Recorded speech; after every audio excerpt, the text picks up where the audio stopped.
What's up, church? Hope everyone is doing well out there. We all miss you so much. Today is Saturday, the day after Good Friday and the day before Easter.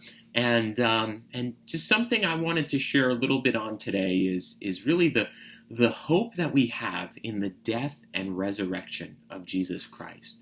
You know, the redemption that God brought through this act of Jesus giving his life, and through the death of Christ and then his resurrection, the hope and the promise that has come to each of us through it.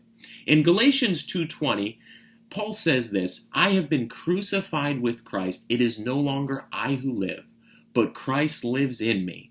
And the life which I now live in the flesh, I live by faith in the Son of God, who loved me and gave himself for me." I have been crucified with Christ. You know, our old man, our old nature, it has died with the death of Christ. And it is no longer I who live, but Christ who lives in me.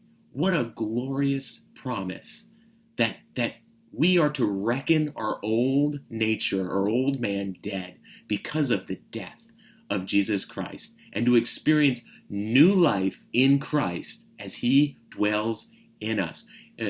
Paul also puts it similar in Romans. Speaking of the power of the resurrection, he says it like this in Romans 8:11. "But if the Spirit of him who raised Jesus from the dead dwells in you, he who raised Christ from the dead will also give life to your mortal bodies through his Spirit who dwells in you."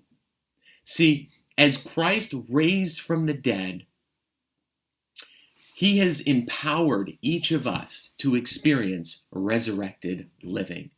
And what a hope and a promise we have in the resurrection of Jesus Christ. The same Spirit that raised him from the dead lives in us. It is no longer I who live, but to experience the power of the resurrection as I live out this new life in Christ through resurrection power. May we meditate on that today, and the hope and the promises of the death and resurrection and all the implications that it brings to this new life we now live, no longer in the flesh, but in the Spirit, living lives that bring glory and praise to our Jesus, who's King of glory.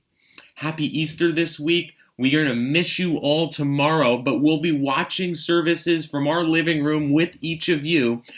What an awesome opportunity we have to share the streaming service through social media. So I encourage you guys all out there to go on Cornerstone's Facebook page and post that link to your page and let all of your family and friends know that we are going to be celebrating together the resurrection of Jesus Christ through a live stream on Facebook and YouTube. Share that word out there so the gospel goes forth, and that hope of the death and resurrection is shared